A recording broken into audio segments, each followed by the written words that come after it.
Assalamualaikum warahmatullahi wabarakatuh. Selamat sore, salam sejahtera untuk kita semuanya. Hari ini saya akan menyampaikan perkembangan penanganan COVID-19 di Indonesia. Pada beberapa waktu terakhir, data mulai menunjukkan perkembangan yang kurang baik pada beberapa indikator kasus. Hal ini sudah seharusnya menjadi kewaspadaan kita bersama, terutama mengingat kunci keberhasilan pencegahan lonjakan kasus adalah kesigapan penanganan sedini mungkin. Perkembangan ini sudah merupakan alarm dini dan sudah sepatutnya kita menetapkan target pengendalian kasus agar tetap terkendali. Pertama, dalam 14 hari terakhir, terlihat tren peningkatan kasus positif. Meskipun peningkatan harian ini cenderung fluktuatif, namun penambahan kasus harian terakhir telah mencapai angka 404. Meningkat cukup signifikan jika dibandingkan dengan kasus harian 2 minggu sebelumnya, yaitu hanya 136 kasus. Terlebih lagi, angka ini tergolong cukup tinggi mengingat penambahan kasus positif sebesar 400 kasus terakhir terjadi pada bulan November 2021. Kedua, tren peningkatan juga terlihat pada jumlah kasus aktif harian. Peningkatan ini teramati setidaknya dalam seminggu terakhir. Jika pada minggu lalu jumlah kasus aktif adalah sebesar 4.300 kasus, per 5 Januari 2022, jumlah kasus aktif naik menjadi 4.800. Ketiga, positivity rate atau proporsi orang yang dideteksi positif dari keseluruhan orang yang dites juga menunjukkan tren kenaikan. Serupa dengan peningkatan kasus positif, kenaikan positivity rate memang cenderung fluktuatif jika dilihat dari hari ke hari. Meskipun demikian, tren kenaikannya sudah dapat teramati. Jika pada 2 minggu lalu positivity rate harian adalah sebesar 0,07%, saat ini meningkat menjadi 0,19%. Keempat, peningkatan terlihat pula pada angka nasional keterisian tempat tidur atau BOR isolasi di rumah sakit rujukan. Kenaikan yang terjadi pada BOR isolasi konsisten terjadi dalam 14 hari terakhir. Jika pada 2 minggu lalu keterisian tempat tidur isolasi hanya sebesar 1,38%, saat ini telah meningkat menjadi 3,35%. Adanya peningkatan pada 4 indikator tersebut, yaitu kasus aktif, kasus positif, positivity rate, serta BOR isolasi, merupakan fakta bahwa telah terjadi peningkatan penularan di masyarakat. Artinya, jika tidak dikendalikan sejak saat ini, jumlah orang positif yang meningkat ini dapat menulari lebih banyak orang dan berpotensi menimbulkan kenaikan kasus yang lebih tinggi lagi di masyarakat. Oleh sebab itu, diperlukan langkah-langkah pengendalian segera untuk mencegah hal tersebut terjadi dengan memasifkan testing dan tracing serta mengoptimalkan kembali kerja posko untuk menggalakkan kedisiplinan protokol kesehatan 3M. Meskipun terjadi kenaikan pada 4 indikator tersebut, terdapat 2 indikator yang justru menunjukkan tren penurunan, yaitu yang pertama, angka kematian harian menunjukkan tren penurunan dalam 14 hari terakhir. Walaupun angka kematian harian cenderung fluktuatif, tren penurunan teramati dalam 2 minggu ini. Jika pada 2 minggu lalu angka kematian adalah 8 dalam sehari, saat ini angka kematian adalah sebesar 4 orang dalam sehari. Kedua, angka keterisian tempat tidur atau BOR untuk keperluan ICU yang juga menunjukkan tren penurunan setidaknya dalam 10 hari terakhir. Sementara BOR untuk isolasi mengalami peningkatan, BOR untuk ICU justru mengalami penurunan. Jika dalam 10 hari ke belakang keterisian BOR ICU adalah 3,95% dalam 1 hari, angka ini konsisten mengalami penurunan hingga saat ini hanya sebesar 3,23% dalam sehari. Adanya tren kenaikan dan penurunan pada indikator-indikator yang sudah disebutkan tersebut menunjukkan adanya tingkat penularan dan jumlah orang positif yang tidak diikuti dengan kebutuhan perawatan dan kematian. Hal ini menunjukkan kasus yang saat ini terjadi cenderung tidak bergejala atau bergejala ringan. Hal ini dapat terjadi karena dua hal, yaitu karakteristik varian Omikron yang saat ini beredar dan menginfeksi masyarakat yang cenderung bergejala ringan dan tanpa gejala, serta yang kedua, kekebalan yang terbentuk di masyarakat baik akibat tertular maupun yang dipicu oleh vaksinasi. Namun, fenomena ini tentu perlu untuk dipelajari lebih lanjut dengan metode penelitian yang baik dan benar sebelum dapat disimpulkan sebabnya. Meskipun demikian, penting untuk tetap berupaya menurunkan peningkatan kasus yang sudah mulai terjadi. Secara teori yang didukung pula dengan beberapa hasil studi menyatakan bahwa potensi munculnya varian baru lebih tinggi seiring tingginya tingkat penularan. Memberi ruang bagi virus untuk menular sama dengan memberi kesempatan bagi virus untuk bermutasi menjadi varian baru. Selain itu, kita perlu menyadari bahwa kita memiliki keterbatasan fasilitas dan sumber daya kesehatan, serta yang terpenting, memberi celah untuk penularan semakin meluas sama dengan menempatkan kelompok rentan dalam risiko yang lebih tinggi. Bukan tidak mungkin kelompok rentan tersebut adalah orang-orang terdekat yang kita cintai.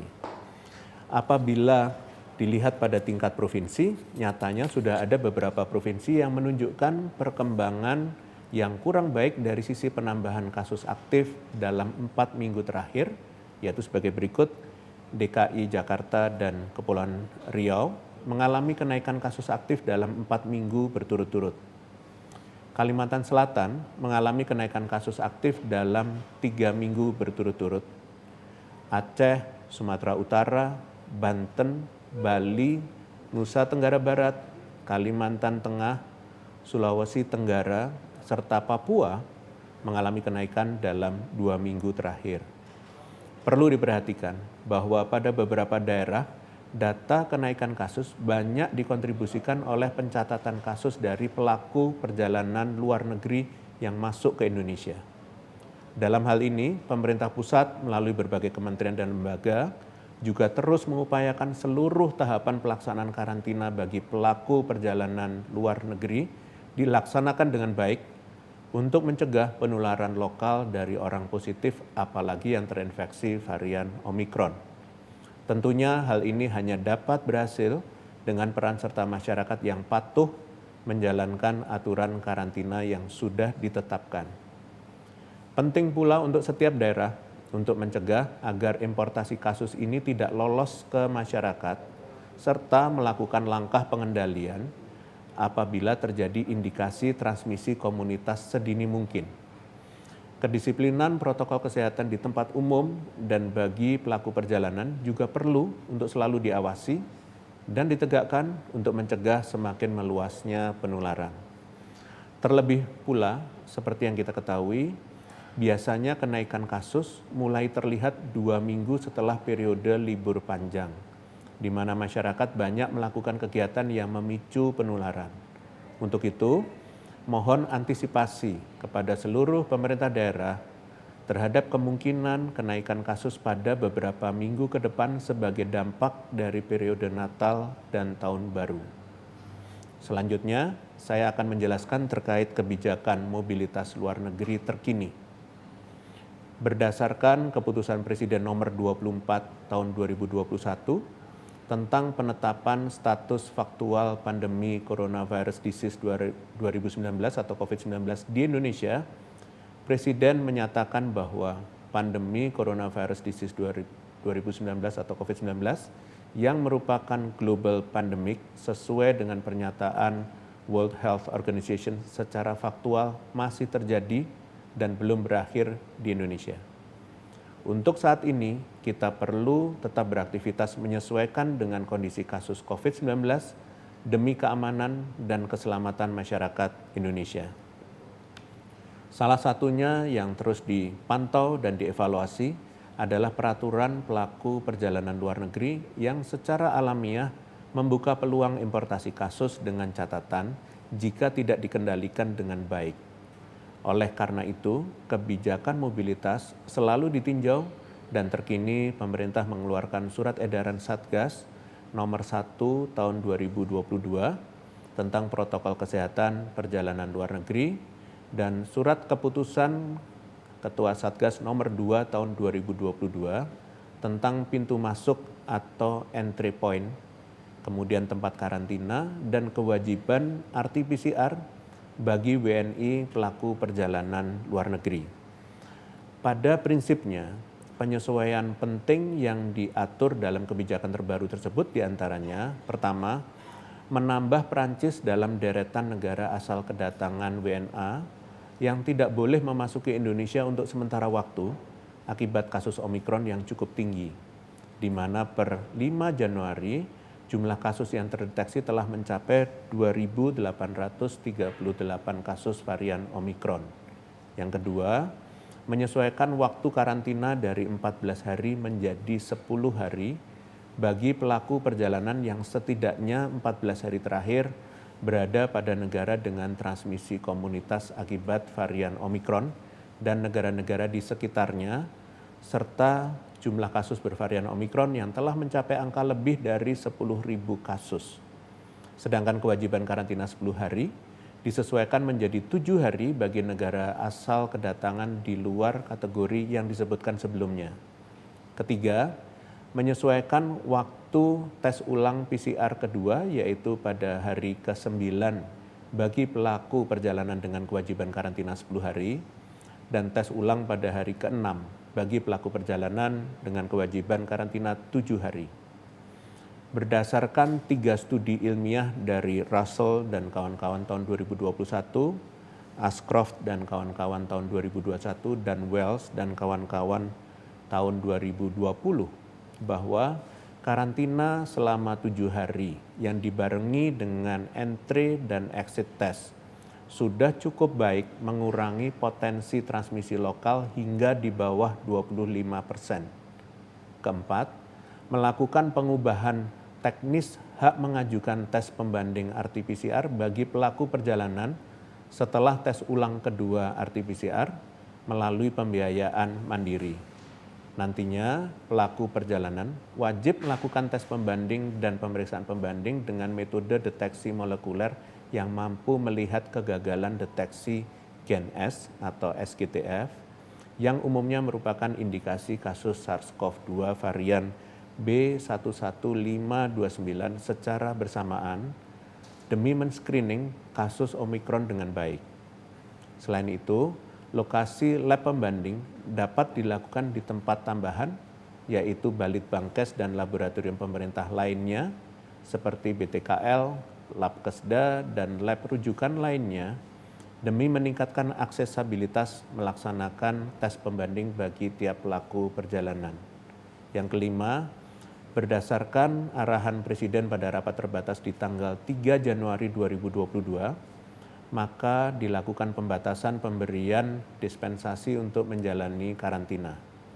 Khusus untuk pengajuan berbagai bentuk dispensasi, maka bagi warga negara Indonesia yang dalam keadaan mendesak dengan alasan kondisi kesehatan yang mengancam nyawa atau kondisi kesehatan yang membutuhkan perhatian khusus dan kedukaan seperti anggota keluarga inti meninggal, kemudian bagi WNA, yaitu Kepala Kantor Perwakilan Asing maupun WNA dengan visa diplomatik atau dinas, pejabat asing setingkat menteri ke atas, pendatang dengan skema TCA, delegasi negara G20, dan orang terhormat dan terpandang seperti tokoh ekonomi global, maka pihak-pihak ini dapat mengirimkan surat pengajuan kepada Satgas COVID-19, baik fisik ke kantor BNPB maupun elektronik ke persuratan@bnpb.go.id dengan tujuan Kepala Satuan Tugas COVID-19 masing-masing minimal 3 hari dan 7 hari sebelum kedatangan. Nantinya, kedua kebijakan ini akan berlaku efektif sepenuhnya pada Jumat 7 Januari 2022 dengan penerapan yang dimulai sejak 4 Januari 2022 dengan harapan dapat memberikan waktu yang cukup bagi penyebaran sosialisasi kebijakan kepada petugas di lapangan maupun masyarakat. Pelaku perjalanan yang sampai ke Indonesia sebelum tanggal 4 Januari akan tetap menjalankan durasi karantina sesuai SE Satgas sebelumnya. Dan yang datang saat tanggal 4 Januari dan seterusnya akan menyesuaikan dengan apa yang tertulis di dalam Surat Edaran Satgas nomor 1 tahun 2022. Pun hal ini berlaku bagi negara tambahan asal kedatangan yang harus menjalani karantina lebih lama, yaitu Prancis, dengan masa berlaku efektif bagi pelaku perjalanan yang datang di tanggal sejak surat edaran ini dirilis. Oleh karena itu, mohon petugas di lapangan dapat membantu memudahkan proses penyesuaian terkait waktu testing dan masa karantina pelaku perjalanan yang ada. Dimohon kepada seluruh media dan masyarakat mempedomani kebijakan ini dan ikut membantu sosialisasi peraturan demi pencegahan yang lebih optimal. Kita harus yakin dan percaya Indonesia mampu tetap mempertahankan kondisi kasus COVID-19 yang cukup terkendali. Terakhir, saya akan menyampaikan beberapa informasi tambahan terkait penanganan COVID-19 di Indonesia.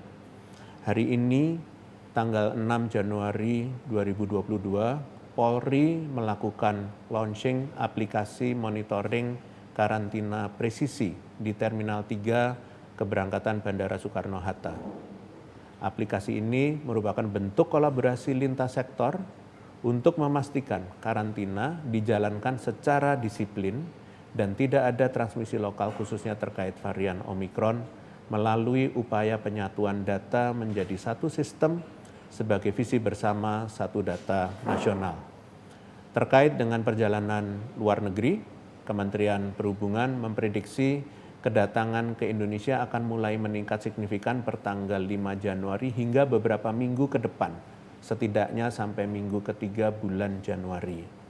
Sehingga langkah antisipasi direncanakan sedemikian rupa, termasuk keputusan untuk menunda segala bentuk perjalanan yang tidak mendesak dan terencana, apalagi dalam jumlah besar, karena akan memberikan risiko terhadap keberhasilan pengendalian COVID-19 pasca Nataru. Data COVID-19 per 5 Januari mencatat sebanyak 164 kasus Omikron di Indonesia. Demi menekan laju penularan Omikron, pemerintah Indonesia terus meningkatkan upaya screening ketat di pintu-pintu masuk negara serta menegakkan peraturan karantina tanpa pandang bulu. Satgas juga menghimbau pemerintah dan Satgas COVID-19 di daerah untuk mengencarkan upaya 3T agar dapat menghindari lonjakan kasus COVID-19 di komunitas akibat varian Omikron. Penelitian menunjukkan bahwa varian Omikron menyebabkan infeksi yang tidak terlalu parah. Meskipun begitu, saya mohon masyarakat tidak lengah serta tetap waspada melakukan protokol kesehatan dalam kegiatan sehari-hari. Hal-hal yang penting untuk kita catat adalah sampai kapanpun virus akan terus bermutasi. Ini adalah hal yang alamiah. Untuk mengantisipasi penularan dari varian-varian tersebut, kita perlu terus menjadikan protokol kesehatan sebagai budaya baru kita, tentu didukung dengan upaya vaksinasi dan dalam waktu dekat dengan menerima booster vaksin. Selanjutnya, terkait program vaksinasi booster, program ini akan segera berjalan, rencananya akan dimulai pada tanggal 12 Januari 2022 dengan target sasaran awal sebanyak 21 juta orang di bulan tersebut. Fokus utama vaksin booster adalah untuk memperkuat kekebalan komunitas di daerah, di mana kekebalan komunitas sudah mulai terbentuk. Sehingga program ini diprioritaskan terlebih dahulu bagi kabupaten atau kota yang capaian vaksinasinya sudah 70% untuk dosis pertama dan 60% untuk dosis keduanya. Status vaksinasi di tiap daerah dapat kita lihat bersama di https://vaksin.kemkes.go.id. Kami berharap untuk daerah yang belum memenuhi kriteria tersebut untuk dapat mengejar target vaksinasinya. Vaksin booster untuk saat ini akan diperuntukkan bagi masyarakat berusia di atas 18 tahun dan telah mendapatkan vaksin dosis kedua dengan jangka waktu lebih dari 6 bulan. Dengan peningkatan program vaksinasi, pemerintah Indonesia berupaya untuk berkontribusi besar terhadap komitmen dari WHO untuk mencapai target 70% populasi dunia telah tervaksinasi di pertengahan tahun 2022.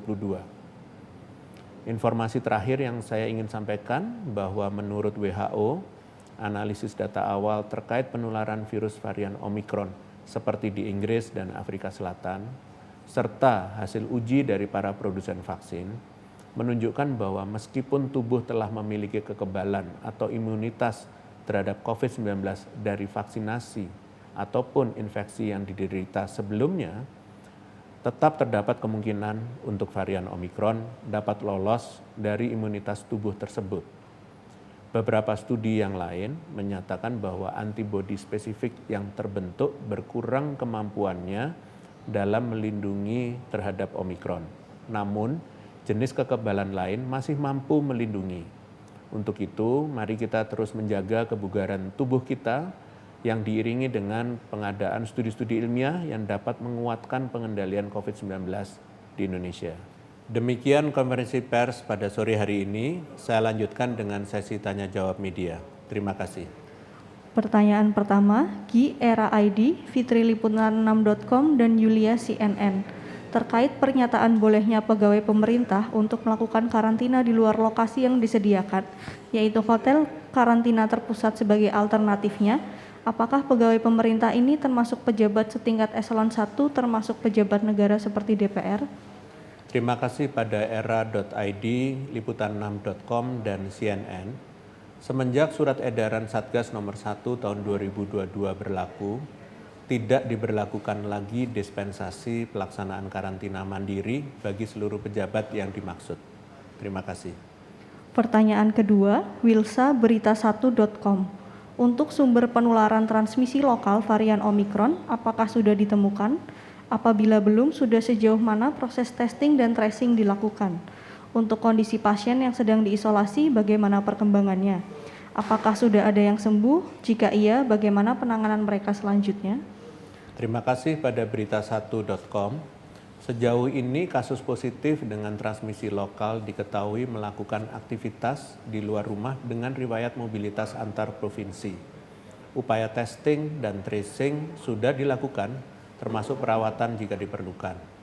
Diketahui menurut data per 3 Januari bahwa sekitar 23% kasus positif telah berhasil negatif COVID-19 dan tidak lagi memiliki kemampuan menular di masyarakat. Terima kasih. Pertanyaan ketiga, sarikompas.com. Untuk vaksinasi booster, apakah akan berbayar atau gratis? Kemudian, apakah vaksin booster sifatnya wajib bagi seluruh masyarakat usia di atas 18 tahun? Terima kasih kepada kompas.com. Terkait skema vaksinasi booster masih dalam tahap penyusunan.